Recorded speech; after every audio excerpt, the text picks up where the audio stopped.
नमस्कार साथियों, आज हम देखिए एक विद्यार्थी के साथ जुड़ रहे हैं। उन विद्यार्थियों से पूछेंगे विद्यार्थियों के जीवन में संघर्ष के करते वक्त किन किन समस्याओं का सामना करना पड़ता है, इस समस्याओं से कैसे निपटे, इसी संबंधी आपको जानकारी हम देंगे।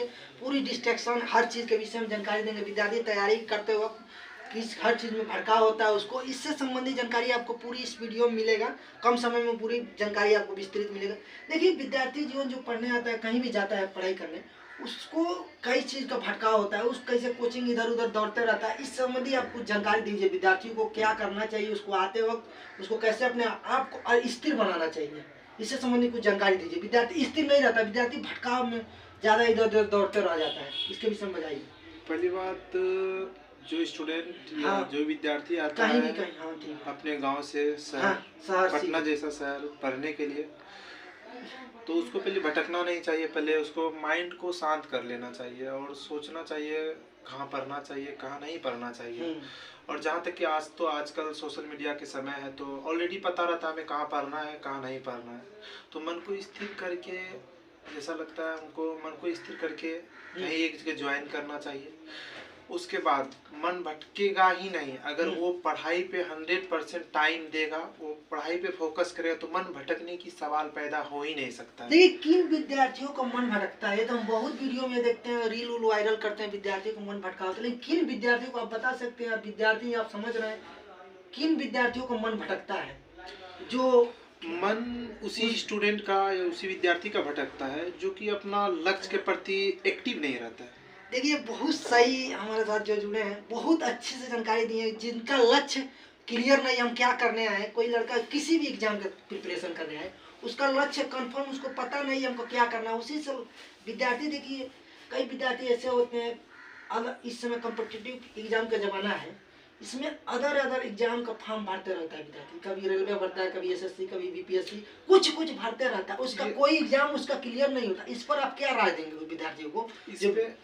इस पे हम यही राय देना चाहेंगे कि सबसे पहली बात, हर वैकेंसी में स्टूडेंट को फॉर्म नहीं भरना चाहिए, क्योंकि अगर आप हर जगह काम करते हो तो किसी काम में वो सफल नहीं हो पाए। क्योंकि हर वैकेंसी, हर एक लाइन का अलग अलग सिलेबस है। जो भी वैकेंसी आता है, जो भी जैसे बिहार पुलिस हो गया, दरोगा हो गया, यूपीएससी हो गया, बीपीएससी हो गया, एमपीपीसीएस हो गया, रेलवे हो गया, जो भी हो गया, सबका अलग अलग सिलेबस है। आप सबका फॉर्म भरेगा तो आप में उतना सक्षम क्षमता नहीं है कि आप सब चीज़ का तैयारी कर सकते हैं। तो आप सफल होने का एक यही सही मार्ग है कि आप किसी एक को चूज करें और सिर्फ आप उसको ही समय दें।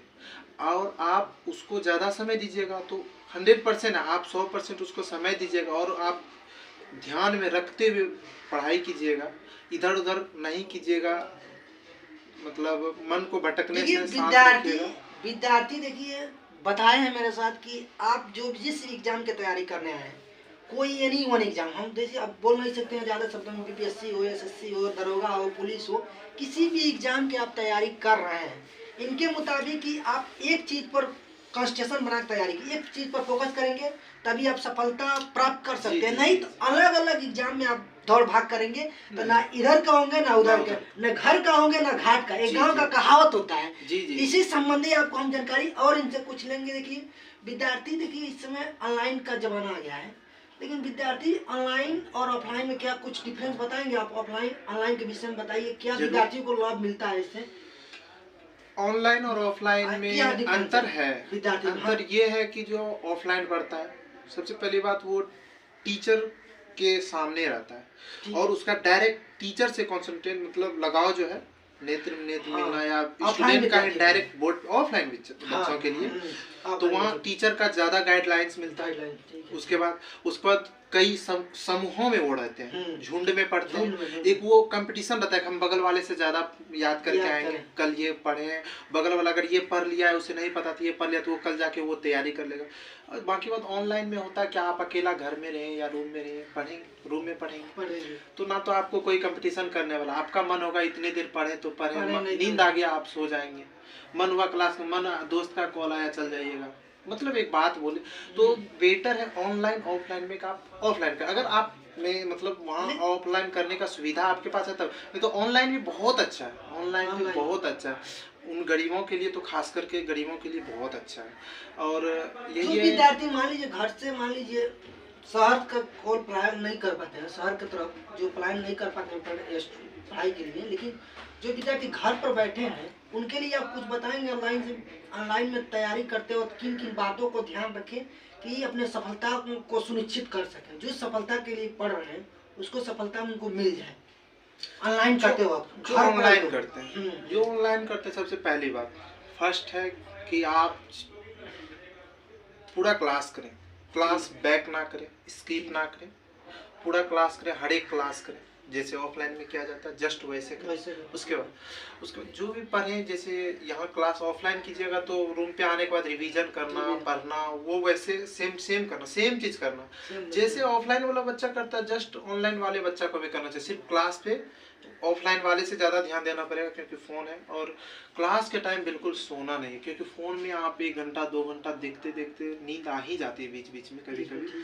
तो उस पर ध्यान देना है। बाकी बात घर में है तो काम उन पे कम ध्यान दे के आप कितना 2 साल काम थोड़ा कम कीजिए, पढ़ाई पे फोकस कीजिए, पढ़ाई करने के बाद हो जाएगा सिलेक्शन तो फिर काम देखा जाएगा। देखिए बताएं कि आपको ऑनलाइन करते वक्त आप लाइव क्लास ही लेंगे, लाइव अगर हो, लाइव क्लास अगर ले रहा है तो लाइव ही कर लेना चाहिए। रिकॉर्डेड में उतना अंदर से जगता नहीं है, लाइव हो तो लाइव के समय में ही करना चाहिए। हाँ कोई परिस्थिति ऐसी मजबूरी परिस्थिति आ गई तो भाई चलो भाई बाद में कर लेंगे, अभी ये काम ज्यादा जरूरी है तो कर लिया जाए, लेकिन नहीं जरूरी है तो कोई बहानेबाजी करके ये नहीं कि बाद में कर लेंगे रिकॉर्डेड रहता है, नहीं ऐसा नहीं करना चाहिए। ऑनलाइन हो तो उसको ऑनलाइन उसी समय करना चाहिए, उससे कॉन्सेंट्रेट भी बढ़ता है। बस देखिए हमें सुने कि लाइव क्लास करने के ऑफलाइन खंड फीलिंग आता है, क्योंकि विद्यार्थी उसी समय कमेंट सवाल भी पूछते हैं। आप भी सवाल पूछ सकते हैं उनको करंट जैसे जानकारी से ऑफलाइन को जो सुविधा मिला है उसी समय क्वेश्चन का जवाब देगा, टीचर गाइडेंस करते हैं। जी जी तो लेकिन ये बताइए जो विद्यार्थी जैसे कि कहता है कि उसके ऊपर जैसे बर्डन हो जाता है, बर्डन मतलब ये हो गया कि विद्यार्थी जैसे क्लास इकट्ठा कर लेता है, इससे उसको कैसे उसको निपटाए, जैसे वो भटक जाता है कि हम करेंगे नहीं करता है, उसका वीडियो इतना हो जाता है कि वो एकदम तनाव में चल जाता है। इससे संबंधित बताइए कुछ। पहली बात तो एक जो स्टूडेंट है, वाकई में जो स्टूडेंट है जो पढ़ना चाहते हैं, जो जॉब लेना चाहता है, उसको पहले क्लास का बर्डन होगा ही नहीं, क्योंकि सबसे बड़ी बात है बर्डन किस बात का भाई, डेली जब कर ही ले तो बर्डन किस बात का। और बात रही रिवाइज का, तो रिवाइज के लिए आप तो नोट्स बना ही रहे हो ना, आप स्टूडेंट हो तो नोट्स तो फिक्स से बनना चाहिए। लेकिन ऑनलाइन क्लास में ये होता है जैसे पीडीएफ मिल गया मान लीजिए और नोट्स भी बना रहा है विद्यार्थी, रिवाइज के लिए उसको क्या क्राइटेरिया रखना है? वीकली रिवीजन करना चाहिए ऑनलाइन क्लास हो तो मान लीजिए क्लास वीकली करें या मंथली करें, कैसे इसको रिवीजन में कैसे करना चाहिए? मैं ऑनलाइन क्लास ले लिया उसके बाद रिवीजन कैसे, रिवीजन के विषय में कुछ जानकारी दीजिए विद्यार्थियों को। Revision class notes sir provide तो कर ही देते हैं वो, और पर्सनल नोट्स तो बना हर स्टूडेंट बनाता है, और वही स्टूडेंट सक्सेस की तरफ बढ़ता है जो कि अपना नोट्स साथ साथ बनाते जाता है। नोट्स बहुत इम्पोर्टेंट है, बहुत इम्पोर्टेंट रिवाइज के लिए। और मतलब आप 7 दिन से, एक सप्ताह में 7 दिन तो होता है, मतलब आप क्लास किए, अगर आपको समय नहीं मिल पा रही है तो 5 डेज क्लास तो 7 डेज क्लास चल रही है मान के चलिए, तो 7 डेज में 2 डेज तो क्लास शनिवार रविवार जो होता है उस दिन भी क्लास होगा, मान लीजिए उस दिन क्लास होगा, तो उस दिन ना पूरी जो 5-7 दिन में जो पढ़ा है उसको पूरा उसमें रिकॉल करना चाहिए, उसको पूरा रिवाइज बढ़िया से करना चाहिए। बाकी बात जिस चीज़ का तैयारी करते हैं उसका करंट अपने से। देखिए विद्यार्थी बताएं हमसे कि जिस चीज़ का आप तैयारी कर रहे हैं उसको वीकली में रिवीजन कर सकते हैं, लेकिन एक सवाल मुझसे यही है, विद्यार्थी को बहुत बड़ी सवाल ये है, विद्यार्थी क्लास तो कर लेते हैं किसी परिस्थिति में वो क्लास करेंगे, लेकिन उनको ऊपर ये बर्डन इस चीज़ का हो जाता है जी, रिवाइज के होता नहीं है, कॉपी बन जाता है मोटा, उसको रिवाइज नहीं कर, समझ गए उसको समस्या कैसे समाधान करें? कोई भी नोट्स आप बनाते हैं, जैसे आप 100 पेज का नोट्स 100 पेज का नोट्स है मान के चलिए, आप उसको जब रिवाइज करते हैं ना, रिवाइज करने के वक्त आप उस चीज पे ध्यान दें हमको क्या आता है और क्या नहीं आता। जो चीज आता है उस चीज को तो छोड़ ही देना, और जो चीज नहीं आता है उसे अलग कोई अलग पेज लेके उसमें लिख के सिर्फ उसको रिवाइज करना है, जो याद है उसे बार बार क्यों करना है। देखिए विद्यार्थियों को भटकाव इसी से रह जाता है कि उनका, क्योंकि कॉपी मोटी इसलिए बन जाती है। इनका कहना है, जो विद्यार्थी जुड़े बहुत अनुभव है, ठीक है बता रहे हैं हम आपसे। देखिए बता दें आपसे कि इनका कहना है कि आप विद्यार्थी जो भी हैं जुड़े हैं, लेकिन उनको बता दें कि सब सर्वप्रथम ही बताएं कि आप नोट जो बनाए हैं, जो आपका तैयार है क्लास में, उसके बाद भी आप क्लास का जो है तैयार कर रहे हो, उसका जितना जो चीज़ आपको तैयार हो गया है उसको न करें, और जो चीज़ नहीं तैयार है उसको अलग से लिख कर करने, किसी तरह रिवाइज करें, किसी तरह हो जाएगा। और कुछ बताइए। देखिए शॉर्ट नोट्स बनाना चाहिए। शॉर्ट नोट जैसे 100 पेज का नोट्स है, तो शॉर्ट नोट्स आप 10 पेज में बना लीजिए उसका। जैसे आप कोई चैप्टर है, ठीक, उसको आप पूरा पढ़ें, उसमें आपको जो आता है उसको तो छोड़ ही दीजिए, वो तो आता है। जो नहीं आता उसको साइड कर लेना, ठीक, उसको साइड कर लेना। उसके बाद 100 पेज तो मतलब 10 पेज में शॉर्ट नोट्स बना लीजिए आप। और 10 पेज का नोट्स बनेगा तो आपको आधा घंटा में समय मिलेगा, तो रिवाइज में 5 बार कर लीजिएगा, चाहिएगा तो उसको बार बार करने से तो आप जो नहीं आता वो तो आ ही जाएगा, तो फिर दिक्कत। देखिए विद्यार्थी बहुत अच्छे जवाब दिए हैं। देखिए इनका कहना है कि आप 100 पेज का कोई नोट है, उसको आप 10 पेज में कर लेते हैं, तो दिन भर कई बार करेंगे तो आपको एकदम इतना कॉन्फिडेंस बिल्डअप हो जाएगा। जब आपको तैयार होगा तो आप खुद कम समय में करके बार बार करेंगे, तैयारी हो जाए तो खुद अपने अंदर से कॉन्फिडेंस आता है। लेकिन सबसे बड़ी बात है, एग्जाम में विद्यार्थी को जाते वक्त किसी भी एग्जाम की तैयारी करना, उनको एग्जाम का टाइम जो होता है, प्रेशर आ जाता है कि एग्जाम के टाइम उनको क्या करना चाहिए। जब मान लीजिए 10 दिन एग्जाम बच गया, उस समय उस विद्यार्थी को क्लास भी लेना चाहिए कि केवल क्लास को बंद कर देना चाहिए, कैसे उसको रणनीति क्या, लास्ट टाइम में क्या रणनीति होना चाहिए, इसके ये विद्यार्थी बहुत बड़ा सवाल होता है कि लास्ट टाइम में विद्यार्थी भटक जाता है, क्लास लेते रह जाता है, क्या करना चाहिए लास्ट टाइम। लास्ट एग्जाम के 10 दिन बचता है। लास्ट टाइम अगर क्लास में सिलेबस खत्म हो गया, सिलेबस खत्म हो गया तो फिर क्लास की तो आवश्यकता नहीं है। अगर टीचर दे रहा है रिवाइज के लिए वहाँ टाइम, टीचर अपने से रिवाइज करे तो करनी चाहिए, अच्छी बातें हैं। और बात रही आप जो नोट्स बनाते हैं, आप नोट्स जो बनाते हैं, जब 10 डेज बचता है आपको एग्जाम से पहले 10 डेज, तो नोट्स जो बनाते हैं, शॉर्ट नोट्स भी होगा और आपको जो लॉन्ग नोट्स होगा, सब नोट्स होगा। तो आपको जो लॉन्ग नोट्स को छोड़ के शॉर्ट नोट्स जो आपको नहीं आता है उस पर आपको ध्यान देना है। हर प्रतिदिन 2 बार 4 बार जितना आप सक्षम आप में है उसको रिवाइज शॉर्ट नोट्स को कीजिए, एक बार लॉन्ग नोट्स को रिवाइज कीजिए। अब बाकी बाद उसमें पता चलेगा हमको क्या क्या आ रहा है, क्या क्या नहीं आ रहा है। जो नहीं आ रहा है उसका तो शॉर्ट नोट्स है, शॉर्ट नोट्स पे ध्यान दीजिए। और आप घबराइए उस समय, अपने आप को शांत रखा कीजिए, इधर उधर इर्द गिर्द मत किया कीजिए। हाँ, ये नहीं कि कोई वो बोल दिया पढ़ने अब वो में लग गए, नहीं। लेकिन विद्यार्थी ये बताएं कि जो चीज़ आप पहले से किए हैं उसी को बार बार करते रहिए समय के अनुसार, एक एग्जाम जब नजदीक आएगा। लेकिन एक सवाल विद्यार्थी को मन में रहता है कि विद्यार्थी को जिस एग्जाम की तैयारी करता है, PYQ यानी प्रीवियस ईयर क्वेश्चन, उसको एग्जाम की तैयारी, उसको सिलेबस कंप्लीट नहीं है, उससे पहले इसको शुरू कर देना चाहिए कि सिलेबस कंप्लीट होने के बाद करना चाहिए। इस पर क्या आपका राय है? अभी एक विद्यार्थी हैं, आप विद्यार्थी जीवन से गुजर रहे हैं, आप इस पर सटीक रणनीति दे सकते हैं विद्यार्थियों को, इस पर आप कुछ बताइए। जो प्रीवियस क्वेश्चंस होता है वो देखिए, आप जब सिलेबस आपका कंप्लीट हो या ना हो, टीचर पढ़ा रहे हैं, सपोज कि मतलब आपका कुछ टॉपिक्स कंप्लीट हो गए, तो अगर अवेलेबल आपके पास प्रीवियस ईयर क्वेश्चन है, तो अब जो टीचर का जो मतलब खत्म हुआ है जो टॉपिक, उस टॉपिक से जाइए प्रीवियस ईयर में, देखिए इस टॉपिक से पूछा है या नहीं, मिलाइए, पूछा है तो देखिए आप अपना लगाइए उसमें। देखिए विद्यार्थी बहुत सही जानकारी आपको दिए हैं, लेकिन देखिए बताएं कि आप जिस चैप्टर, मान लीजिए कोई चैप्टर चला, उस चैप्टर आपको मान लीजिए इकोनॉमिक्स का कोई चैप्टर है, जैसे हम इकोनॉमिक्स का मान लीजिए कोई टर्म ले लेते हैं, कोई चैप्टर कंप्लीट, जैसे मुद्रास्फीति हो गया, उसको मान लीजिए क्लास में कंप्लीट करवा दिया गया है, तो आप प्रीवियस ईयर क्वेश्चन में जाकर ढूंढिए मुद्रास्फीति का जो क्वेश्चन आपसे बन रहा है, बना पा रहे हैं कि नहीं, सक्षम है कि नहीं, क्लास करने के बाद करना चाहिए, यही सब करते जाना चाहिए। और उसके बाद अगर आप जैसे कोई टॉपिक खत्म होता है, जैसे बोले आप इकोनॉमी में कि मुद्रास्फीति एक है, इन्फ्लेशन एक चैप्टर है, टॉपिक है, तो अब टॉपिक आपका वो कंप्लीट हो गया, तो आप देखिए कि पढ़ लिए हैं, आप जाइए प्रीवियस इस क्वेश्चन में देखिए कि मुद्रास्फीति रीति से जो भी क्वेश्चन पूछे क्या वो लग रहा है मेरे से, अगर नहीं लग रहा है तो क्यों नहीं, उसको आप अपना कमी को देखिए, अगर लग रहा है तो आप सही दिशा में जा रहे हैं, उधर प्रीवियस क्वेश्चन हल भी हो रहा है। और ये नहीं कि आप सिलेबस खत्म हुआ तब जाके मतलब हम प्रीवियस क्वेश्चन को हल करेंगे, नहीं, ऐसा बिल्कुल नहीं करना। आपको शुरू से ही अगर आपके पास अवेलेबल प्रीवियस ईयर क्वेश्चंस है तो शुरू से आप जो टॉपिक पढ़े वो क्वेश्चन जाके लगाएं, कोशिश करें, तब आप में हिम्मत बढ़ेगी, तब आपको लगेगा कि नहीं मुझे आ रही है, हम कुछ सीख रहे हैं, वो हुई।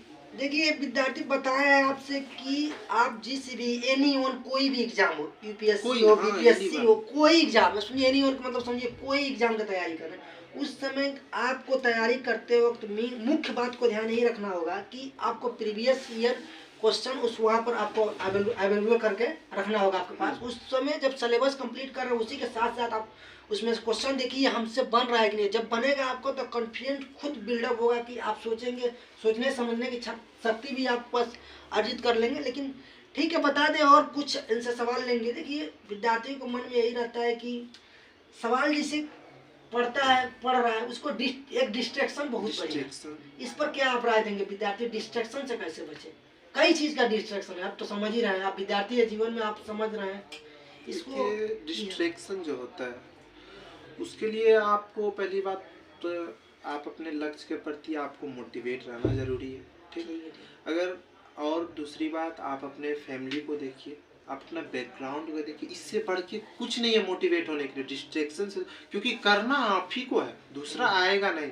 तो आपको खुद में मोटिवेट रहना बहुत जरूरी है। देखिए विद्यार्थी बताए हैं कि आपको खुद अपने आप को, अपने परिवार को देखिए, अपने घर को देखिए, तो खुद आप मोटिवेट रहेंगे। और इधर उधर का जो शॉर्ट वोट इस समय बहुत ज्यादा वायरल हो रहा है, इस पर विद्यार्थी समय ज्यादा जो शॉर्ट वीडियो रील में समय बर्बाद कर रहे हैं, इससे कैसे विद्यार्थी को इस क्या उसको लाभ होता है कि हानि होता है, उसके लिए कुछ बताइए आप।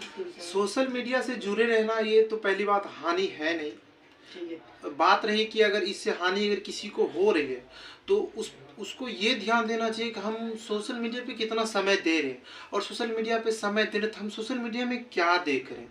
बहुत उसमें नेगेटिव भी है, पॉजिटिव भी है। आपको सोशल मीडिया में जुड़े रहना बहुत अच्छी बात है, लेकिन आपको ध्यान देना ये है कि नेगेटिव की तरफ नहीं, पॉजिटिव की तरफ ध्यान देना है। पॉजिटिव पे ध्यान दीजिएगा तो कुछ नॉलेज भी मिलेगा, बाकी बात आप सीमित भरी यूज कीजिएगा। अगर आप नेगेटिव की तरफ जाइएगा तो आपको पता ही नहीं चलेगा कब 2 घंटा स्क्रॉल कर दिए स्क्रीन। पॉजिटिव देखिएगा तो फिक्स है कि मतलब 10 मिनट का वीडियो तो 10 मिनट का ही है, बस 10 मिनट के बाद देख के मोबाइल। अगर आप नेगेटिव में जाते शॉर्ट वगैरह देखते हैं, आजकल तो ट्रेंड में शॉर्ट पे जाएगा तो आप कब पूरा समय लगा मेरे से भी होता है ऐसा, मोबाइल जब शॉर्ट चलाते हैं तो ये सोच के चलाते 10 मिनट चलाना, 15 मिनट चलाना, पता ही नहीं चलता 45 मिनट कब चल गया। इसी शॉर्ट से बचे, शॉर्ट से तो कुछ होने ना ही आपका कुछ होगा, ना ही आपके फैमिली का कुछ होगा, ना आप कुछ सीख पाएगा। ऐसा शॉर्ट मन में भर जाएगा और उससे झूठ मूठ का फालतू चीज है वो, उससे थोड़ा दूर रहना चाहिए। और सोशल मीडिया से जुड़े रहना बहुत अच्छी बात है, क्योंकि आजकल हर एक चीज सोशल मीडिया पर। विद्यार्थी बताएं कि सोशल मीडिया से जुड़ना बहुत एक समझिए पॉजिटिव ही है और निगेटिव। उसमें आप क्या अपने अंदर अचीव कर रहे हैं, पॉजिटिव करेंगे तो पॉजिटिव आपके अंदर आएगा, निगेटिव चीज करेंगे देखेंगे तो निगेटिव आपके दिमाग में आएगा। लेकिन हम बता दें कि देखिए कुछ और सवाल लेते हैं विद्यार्थी से। देखिए विद्यार्थियों का एक दिक्कत यह है कि जैसे कि तैयारी तो कर रहा है, ठीक है, तैयारी करने वक्त जो पूरी समय का एक रणनीति होता है, रणनीति वो नहीं बना पाता है। कहीं इस यूट्यूब चैनल पर जाएगा, कुछ जाएगा इधर उधर, उस समय बहुत दे देता है। उससे उसके लिए विद्यार्थी को क्या करना है, रणनीति उसको नहीं फिक्स हो पाती। कितना दिन में हमारा सिलेबस कंप्लीट, सिलेबस कितना दिन में पढ़ना है, हाँ ये सब, इसको कैसे बात रही कैसे कैसे पढ़ना, अपना टाइम टेबल शेड्यूल फिक्स नहीं कर, शेड्यूल फिक्स करने के लिए पहली बात तो सब नॉर्मली 6-7 घंटा सोता ही आदमी, सोना भी चाहिए। 6-7 घंटा में आप माइंड स्थिर रहेगा, चिड़चिड़ापन से दूर रहिए। तो पढ़ने के लिए आपको पहले तो आप में जुनून अगर रहेगा ना तो आप क्लास कीजिएगा, जो क्लास से होमवर्क देंगे वो पूरा कीजिएगा। जो क्लास में हुआ और जो क्लास से होमवर्क दिया, होमवर्क आप पूरा कर लीजिए, क्लास में जो उसका रिवीजन कीजिए, यही है बस, और क्या। और समय दीजिए, खुद को भी समय दीजिए, फालतू चीज में समय नहीं दीजिए। 24 घंटा बहुत बड़ा होता है, फालतू चीज में समय दीजिएगा तो पता नहीं चलेगा 24 घंटा बीत गया। अगर आप सिर्फ अच्छी चीज पे समय दीजिएगा ना तो 24 घंटा बहुत बड़ी चीज है, बहुत होता है 24 घंटा। अगर कोई टॉपर IAS में टॉप है, UPSC में टॉप है, तो उसके लिए भी 24 घंटा ही है। अगर कोई फेलियर है, जो पूरी नीचे फेलियर है, उसके लिए भी 24 घंटा है। अब डिपेंड करता है कि आप किधर समय दिए, आप अपने लक्ष्य के प्रति समय दिए या फिर लक्ष्य का नाम करके आप फालतू में समय बिता रहे हैं, तो आप पे डिपेंड करता है। देखिए विद्यार्थी यही बताएं कि आप 24 घंटा सबके लिए एक सेम है। इसमें आपको बता दें हम कि समझिए समय तो सबके लिए सेम है। इसमें कई लोग अपने समय को बर्बाद भी कर देते हैं 24 घंटा में, उसको पता नहीं चलता एक दिन कब चला गया। लेकिन कई लोग ऐसे होते हैं कि बड़े बड़े अधिकारी बन जाते हैं, UPSC जैसे एग्जाम को फोड़ फाड़ कर रख देते हैं। लेकिन और जो विद्यार्थी, आज के लिए मेरे वीडियो में बस इतना ही जानकारी दे चुके हैं। लेकिन हमारे साथ जो विद्यार्थी जुड़े हैं आपको बहुत समझिए अच्छे से जानकारी दिए हैं। लेकिन हम बता दें आपसे फिर से नेक्स्ट वीडियो में हम मिलते हैं। लेकिन बता दें जानकारी जो दिए हैं स्टूडेंट्स लाइफ के विषय में जानकारी दें, कैसे स्टूडेंट लाइफ जिया जाए, इससे संबंधी आपको मेरे वीडियो को आप देखिए और फॉलो कीजिए और लाइक शेयर सब्सक्राइब कीजिए। और फिर से मिलते हैं नेक्स्ट वीडियो में। Thank you, all the best.